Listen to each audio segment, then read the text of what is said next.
Good morning and welcome to the Unitarian Universalist Church in Idaho Falls, our online services.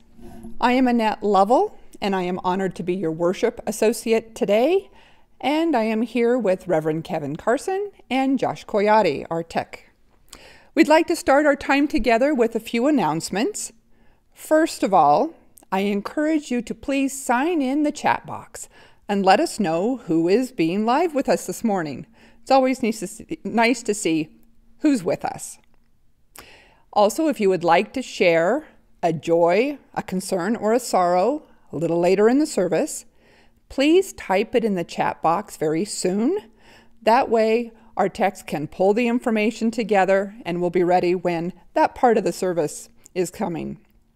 Please indicate, first of all, if it is a joy, a sorrow, a concern, and then type your thought that you would like us to share on your behalf. Friday, October 2nd, is our monthly Women's Night. It is being held at Kate Curley Park at 5:30. Please bring your own meal and your own chair and take the opportunity to come talk face to face with one another. If it is bad weather, there will be a Zoom link sent out instead, but right now the weather looks like it should be a beautiful weekend, so plan on attending. October 4th, Reverend Kevin is going to include a pet blessing as part of the service. If you would like your pets or your special friends included in the service, please send their picture, their name, your name, and an email, or all in an email, to worship@idahofallsuu.org over the next few days. We would like to have all of the pictures put together by Thursday, so please don't wait till the last moment.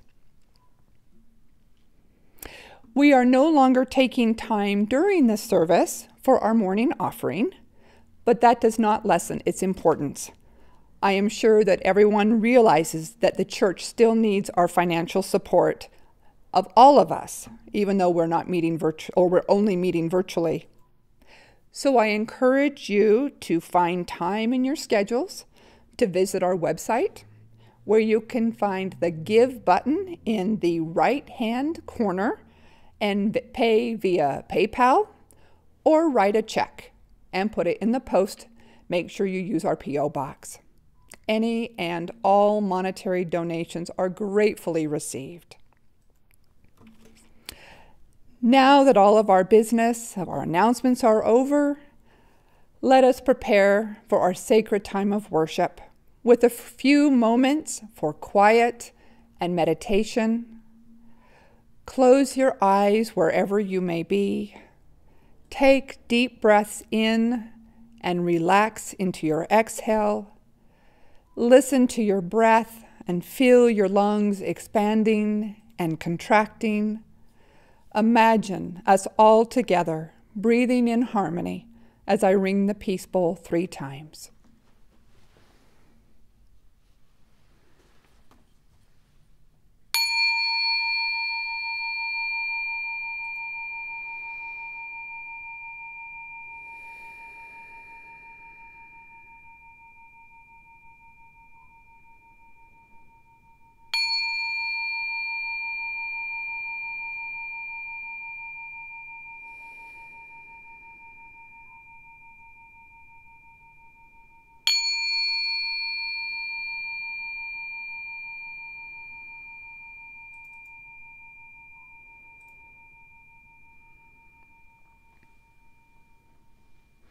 And let us begin with our prelude.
Church's covenant was agreed upon many years ago, and we strive to live its principles every day as a UU community. I will read the words this morning, and I encourage you to recite it along with me in your own homes. Love is the spirit of this community, and service its law. This is our great covenant, to dwell together in peace, to seek the truth in love, and to help one another. And our chalice is a sacred symbol to Unitarian Universalists across the globe. We share the lighting of the chalice in every congregation, before each Sunday service, and even before important meetings and gatherings. I used this same chalice lighting a month ago, but with Reverend Kevin's sermon today on dinosaurs and the universal big picture, I wanted to share it again. I invite you to light your own candle wherever you might be today, as I share the words by Eric Williams. In the beginning, there was light, infinite and expansive, flowing out from an unseen center. Throughout creation, there is light. From the steady sun, the glowing moon, the flashing meteor, the twinkling stars, and the auroras dancing in the northern skies. Within each part of creation, there is light, slowed down and held close by every cell and molecule, by each atom and element. Within you, there is light, the same light as the source, the same radiance that is in all creatures. May this small flame be a constant reminder to you of your true nature and your kinship with all beings.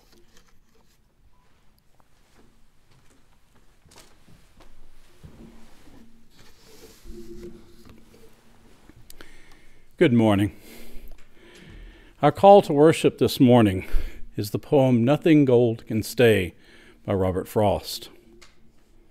Nature's first green is gold, her hardest hue to hold. Her early leaf's a flower, but only so an hour. Then leaf subsides to leaf, so Eden sank to grief. So dawn goes down to day, nothing gold can stay. I invite you to join in our opening hymn, number 359, When We Are Gathered.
Today's time for all ages is The Siblings. Once there was and twice there wasn't two old siblings who were inseparable travelers. One was named Life, the other Death. One time, after journeying across the desert, they came to a refreshing green oasis where they were greeted by the spring keeper. "Would you like some cool water to drink?" he asked them. Both the siblings nodded their assent. Dipping his gourd into the pool, the spring keeper added, "It is the custom to let the elder drink first. Which one of you is the elder?" Life spoke up first. "I am the elder," she said, stepping forward. "No," Death contradicted. "I am the elder." And Death stepped forward too, next to their sister. Life smiled, but said, "That is impossible. Things must live before they die." Death responded, "On the contrary, things begin in death, are born, live for a time, and then return to death." Said Life, "That's not how it works at all. All things come from the Creator, live, and then die. Death began after the first creature lived and died." Said Death, a spark in their eyes, "Death is the before and after of all life. Things arise from it and return to it therefore. Death is the elder." The two debated like this next to the spring and had yet to drink a drop of water. Finally, they asked the spring keeper to judge truly who the eldest was. "Truly, I cannot say," said the spring keeper. "What you've each told me is true." He looked at the two siblings. "How can one speak of death without life? Death is like a desert until rain falls. Then all living things sprout miraculously from the rocks and sand." He smiled. "And how can one speak of life without death, to which all things are certain to return?" The spring keeper paused. "Neither can exist without the other. The Creator wears both those two masks. Neither of you is elder or younger." He held out a single gourd. "Drink now, together, and go in peace." And the two travelers took the gourd, drank their fill, and headed off in the comfort of each other's company. The end. This is our time to share our joys and concerns with each other, that they may be lifted up in our UU community. We will read the emails that may have been sent earlier this week, and then the joys and concerns that have been posted in the chat box. So if you haven't already done so, please get them in now. There was only one email that we received this week from Victoria McDonald. She says, "For the past 9 days, I have camped in an RV with a friend and her dog. We traveled to Salmon, down to Chalice, through the Sawtooth National Forest and Craters of the Moon. Taking our time, we have witnessed the beauty of Idaho. How lucky we've been to travel in a state with such incredible terrain." And of course, that was a joy. Are there any others? Yeah, there are.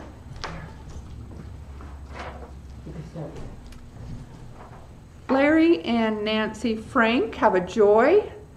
Said that they've ordered a descent collar in honor of Ruth Bader Ginsburg. Nice. Molly Brinkerhoff has a joy. She has spent the past 5 days in Yellowstone enjoying the wildlife and Nature. And what? Nature. Oh, and nature. Excuse me. And nature, of course. How beautiful. Allison McCready has a sorrow. "I will not be going to Maine to visit my sons and family in November. The rampant COVID in Idaho excludes me, unless I can quarantine for 14 days. And she can't do that. It's hard not to be able to see your kids. She also has a joy. This is thrilled.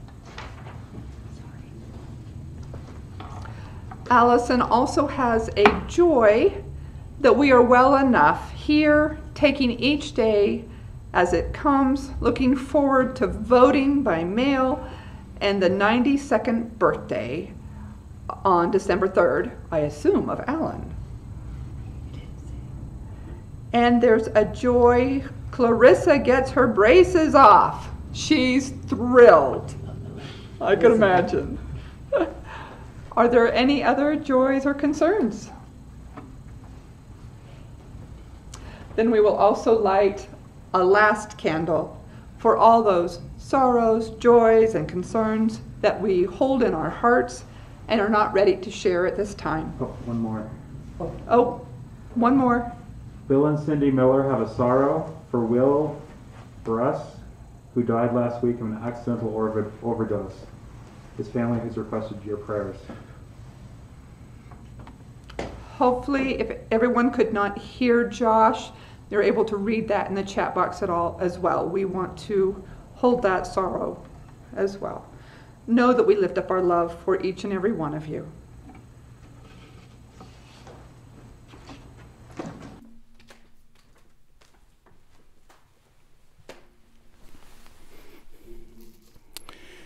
Our reading this morning is an excerpt from the book The Sixth Extinction, An Unnatural History by Elizabeth Kolbert.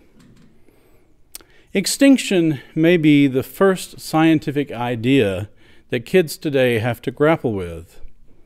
1-year-olds are given toy dinosaurs to play with, and 2-year-olds understand, in a vague sort of way at least, that these small plastic creatures represent very large animals.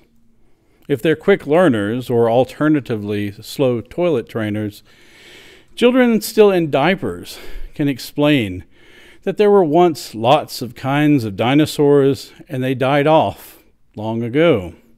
All of which is to say that extinction strikes us as an obvious idea. It isn't. Aristotle wrote a 10-book history of animals without ever considering the possibility that animals actually had a history.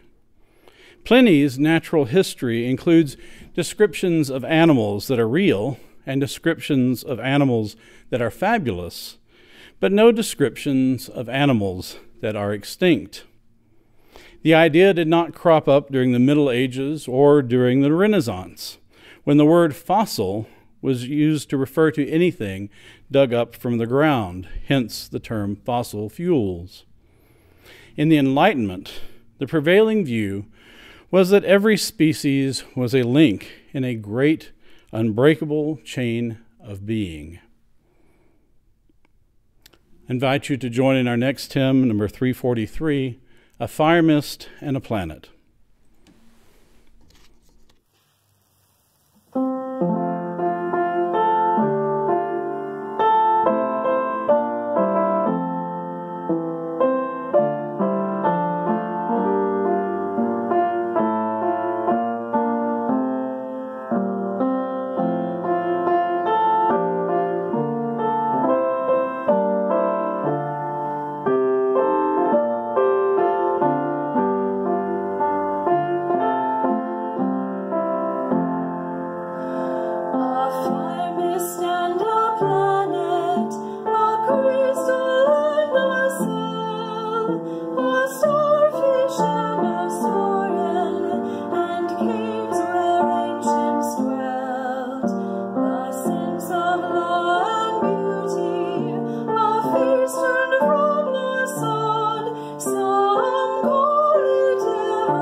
If you lived a few centuries ago anywhere throughout the Christian West, the natural world around you generally seemed to make sense. It was no utopia, of course. There was plenty of violence then as there is now. But a fairly universal understanding of the cosmos prevailed. Underfoot was the unchanging terra firma of the earth, the center of the universe, the stage upon which the human drama unfolds. The world was just as it had always been since the dawn of creation. Hell was somewhere below, and God, with his saints and ranks of angels, was watching us from on high, somewhere up there beyond the vault of the sky. The sun rose and set predictably. The seasons cycled through the year on schedule. And we human beings, created in the image of God, dutifully played our assigned roles in God's plan for salvation. We knew we had once lived in the paradise of Eden, but because of our rebellious nature, we had been cast out, and the world had fallen into a state of sin that only God could redeem at the end of days. And even though we might quibble about the details of the plan described in our Holy Scriptures, we could agree on the basic trajectory of the story, from creation to the fall, a final tribulation, from Genesis to Revelation in the Christian Scriptures. It had long been debated exactly when the final tribulation or end times would come, but we had a clearer understanding of the beginning, since it was plainly described in the Bible. In fact, in 1650, the Irish Archbishop James Ussher even computed the actual date the world was created with incredible precision by using biblical references about who begat whom and from the stories of various kings in the Hebrew Scriptures. According to Ussher, the world was created on October 22nd, 4004 BCE, around 6 p.m. Not sure if that is Greenwich Mean Time or perhaps Eden Daylight Time. Of course, we now know he was a little off by just a few billion years. Yes, the world made sense, and we understood our part in the great unfolding story. Even when someone found a rock with what appeared to be a fish or flower frozen into its surface, or an odd bone turned up that did not seem to belong to any known animal, it could be explained. These must be remnants of plants and animals from before the time of Noah's flood, so-called antediluvians, unusual plants and critters that apparently missed the boat for some reason. Some of the most ferocious-looking bones that occasionally popped up were even thought to be dragon bones, since there were many heroic tales of such beasts. But as Frost reminds us in our opening words today, nothing gold can stay. The predictable, unchanging universe began to unravel. During the Renaissance, Copernicus and Galileo relocated the Earth from its lofty position at the center of the universe, and despite the zealous efforts of the church authorities, there was no turning back. One monkey wrench after another was hurled into the fragile clockworks of our cosmic story, as science began to find natural causes for many of the phenomena once thought to be under the direct control of the Almighty. The Earth turned out to be incredibly old and undergoing constant change, and we eventually realized that countless species had lived and died long before the beginnings of the human story. By the time Darwin came along with his theory of evolution, it was not looking good for the old cosmological story. But old beliefs can be stubborn, and even when faced with clear, contradictory evidence, many people simply chose to double down on the old story, and unfortunately still do. Sometimes it is simply too painful to acknowledge the possibility that even part of a sacred story could be in error. For if that is the case, what about the whole system of beliefs upon which it rests? Would God, and indeed the whole plan for salvation, come tumbling down like a house of cards? Perhaps we could find some middle way, a reasonable explanation for the contradictory evidence that would allow us to hold on to the unraveling story, even if it stretches the limits of credulity. Maybe we could find enough metaphorical duct tape and baling twine to patch the old story back together. But what do we do with a Tyrannosaurus rex, or an Allosaurus, or the 99% of all other species in history that once lived but are now extinct? In God's plan, what is the meaning and purpose of dinosaurs? How do we make sense of a plan that includes the creation of so many forms of life for apparently no ultimate purpose but to become extinct? This problem has challenged theologians and other people of faith for centuries, and the proposed solutions have ranged from the ridiculous to the sophisticated. On the ridiculous end of the spectrum, a contemporary example can be seen at the Creation Museum in Petersburg, Kentucky, which promotes creationism, or what some proponents prefer to call creation science. There, in well-crafted exhibits that rival any museum of natural science, you'll be informed that the Earth really is only 6,000 years old, that the book of Genesis is scientifically correct, and that dinosaurs once lived peacefully alongside their human friends. Now, one might expect depictions of children playing with their dinosaur buddies in a cartoon, or in a theme park that caters the imaginations of 8-year-olds.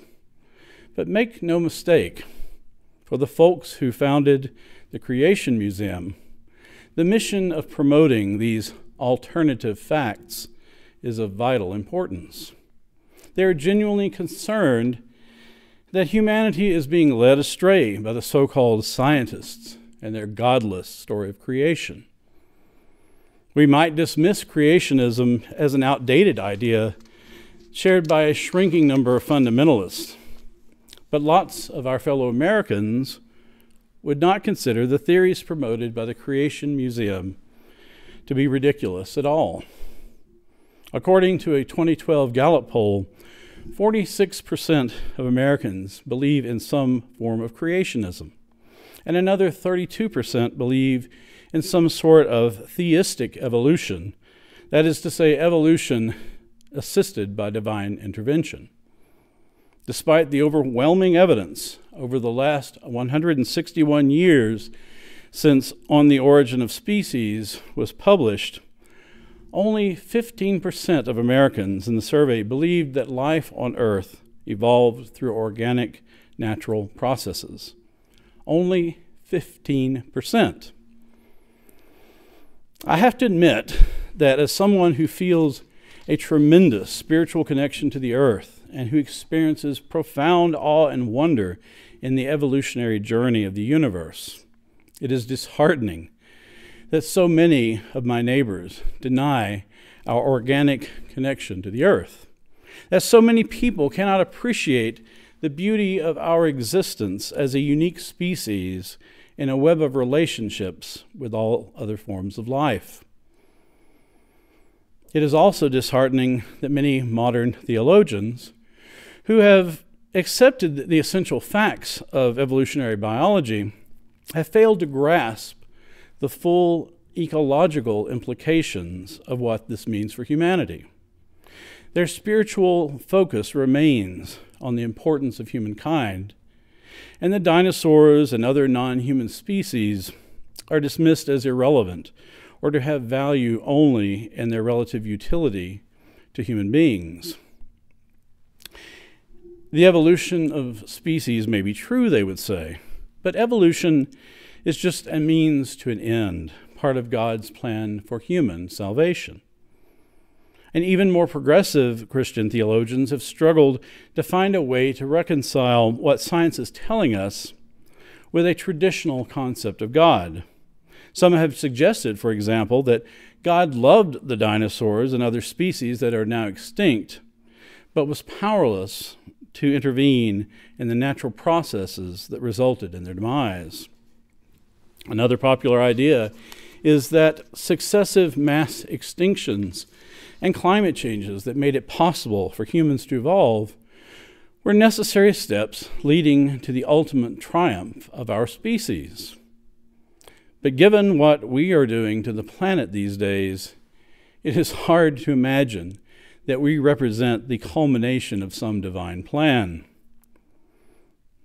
Among most of the world's religions, and even among the non-religious, human beings remain central to the prevailing worldview.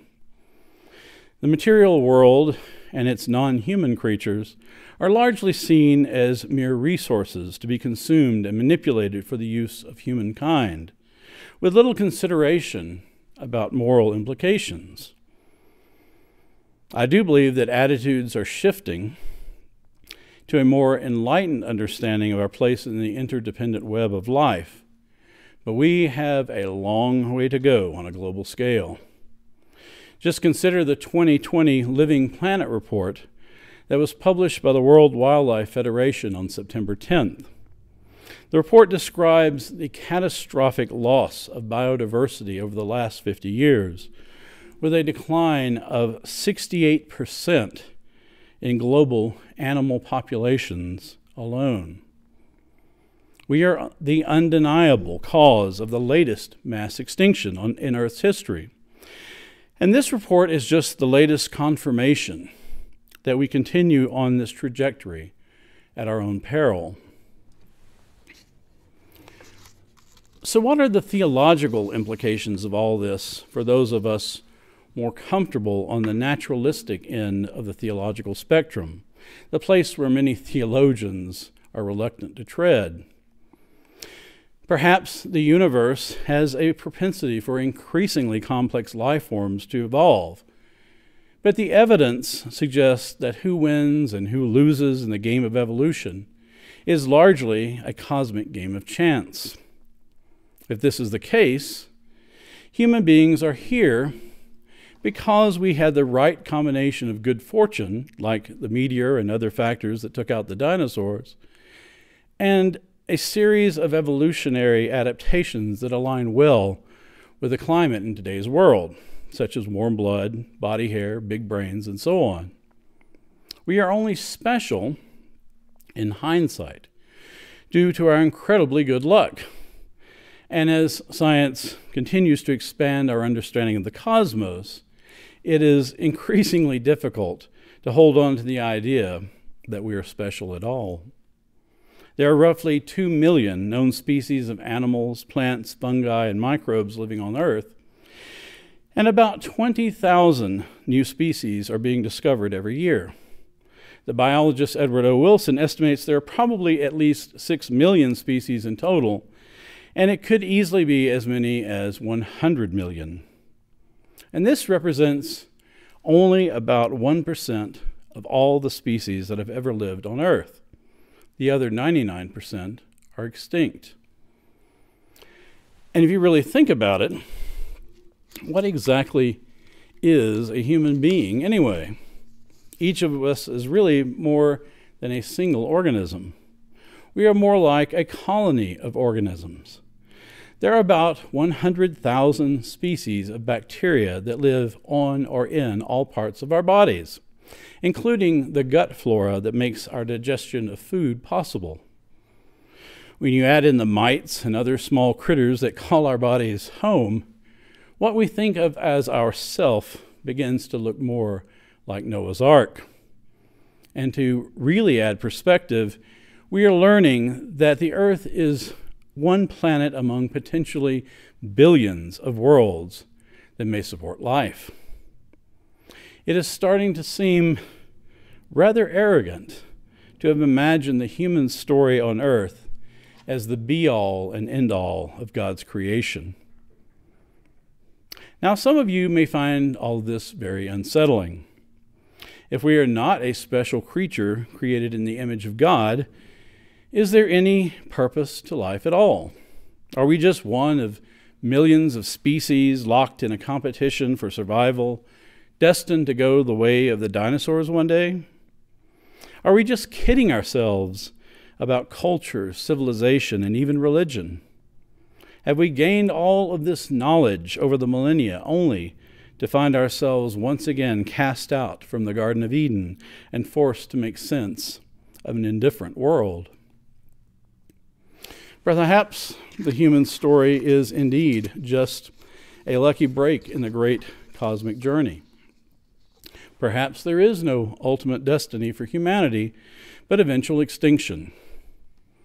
We know even the Earth will not last forever. If we avoid getting hit by an asteroid or some other calamity, scientists estimate that in about 1.5 billion years, our sun, the source of energy that sustains all life on our planet, will start to run out of hydrogen fuel and begin a period of rapid cooling, an expansion leading to the inevitable death. As our sun expands, it will quickly grow in size beyond the orbits of the inner planets of our solar system, swallowing up Mercury, Venus, and the Earth. Sic transit gloria mundi, the saying goes, thus passes the glory of the world. But it's important to remember that 1.5 billion years is a very long time from the perspective of evolution. Our earliest humanoid ancestors only emerged around 5 million years ago. And we have certainly come a long way since then. And here's something else to consider. Among all of Earth's creatures, we alone have the intellect and the self-reflective capacity to understand the great story unfolding around us. Our intelligence is what lets us ask the big cosmic questions to begin with. We are inseparably bound in a great web of life that nourishes us and sustains us. But it is the creative output of generations of human beings that has given the Earth the capacity to begin to know herself and to know the universe in all its glory. Our human species is capable of incredible imagination, and we can experience awe and wonder. We can glimpse the sacred mystery at the heart of creation.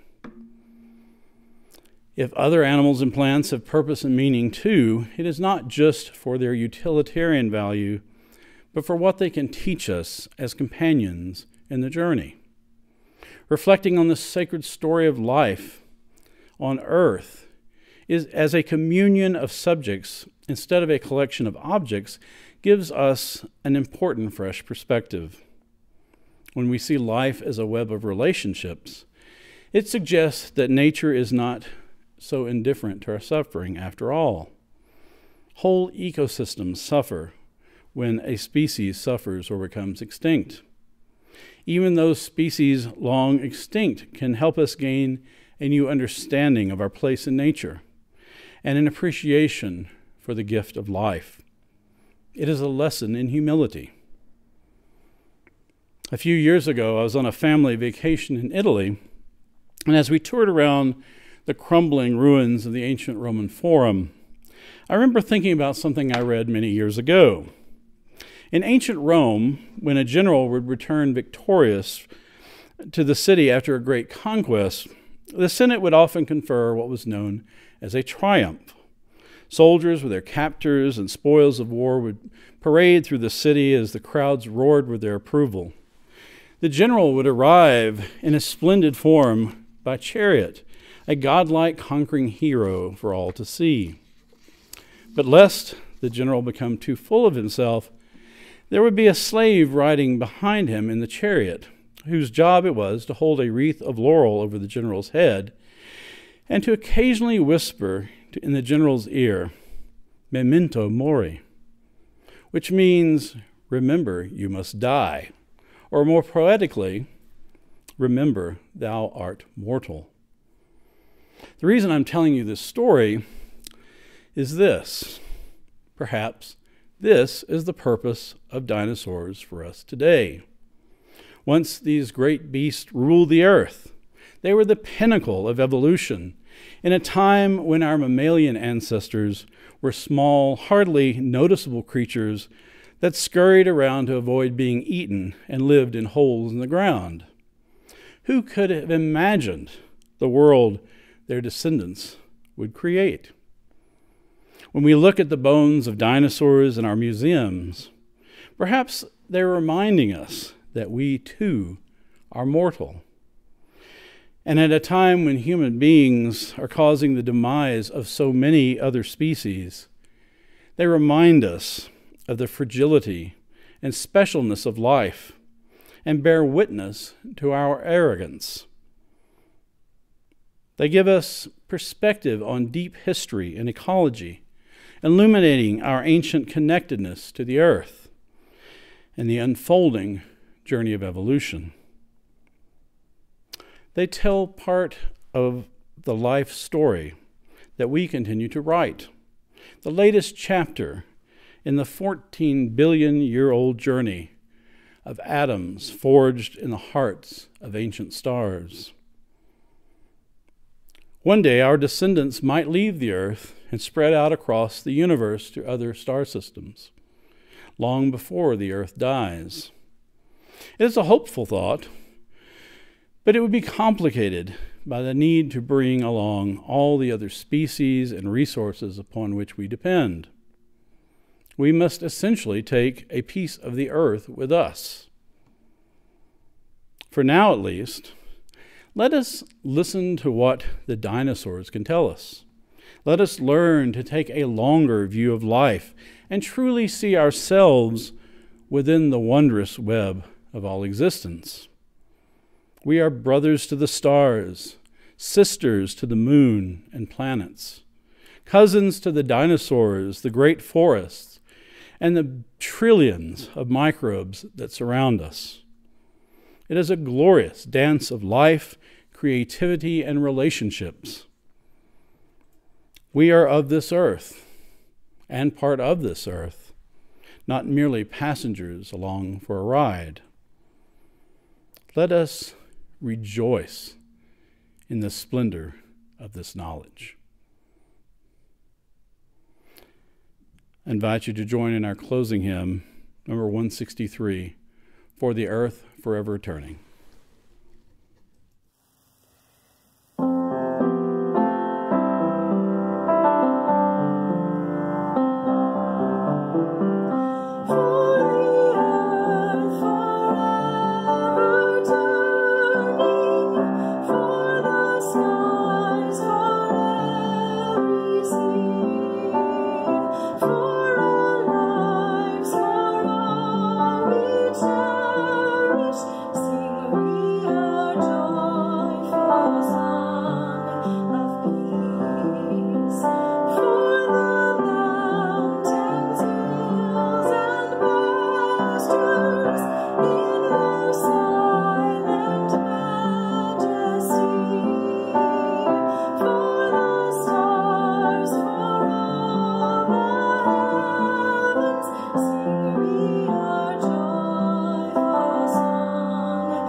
Our closing words this morning are from the Council of All Beings by the Australian environmental activist John Seed, who I had the good fortune of meeting a few years ago.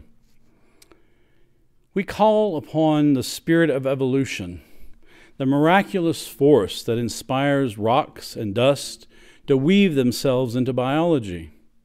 You have stood by us for millions and billions of years. Do not forsake us now. Empower us and awaken in us pure and dazzling creativity. You that can turn scales into feathers, seawater to blood, caterpillars to butterflies, metamorphose our species. Awaken in us the powers we need to survive the present crisis and evolve into more eons of our solar journey. Awaken in us a sense of who we truly are, tiny ephemeral blossoms on the tree of life. Make the purposes and destiny of that tree our own purpose and destiny. Fill each of us with love for our true self, which includes all of the creatures and plants and landscapes of the world. Fill us with a powerful urge for the well-being and continual unfolding of this self. May we speak in all human councils on behalf of the animals and plants and landscapes of the earth.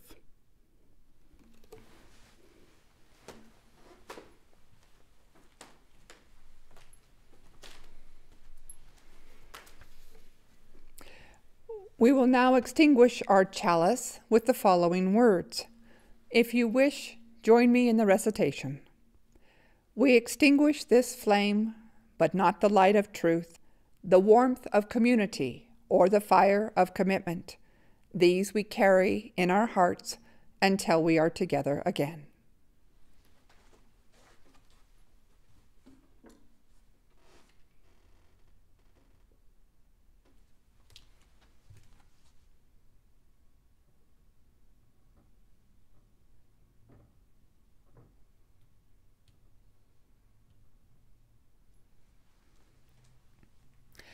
And before we conclude the service, I would like to invite everyone to our 30-minute virtual coffee hour directly after the service. The link was included in today's email. It is time for our postlude.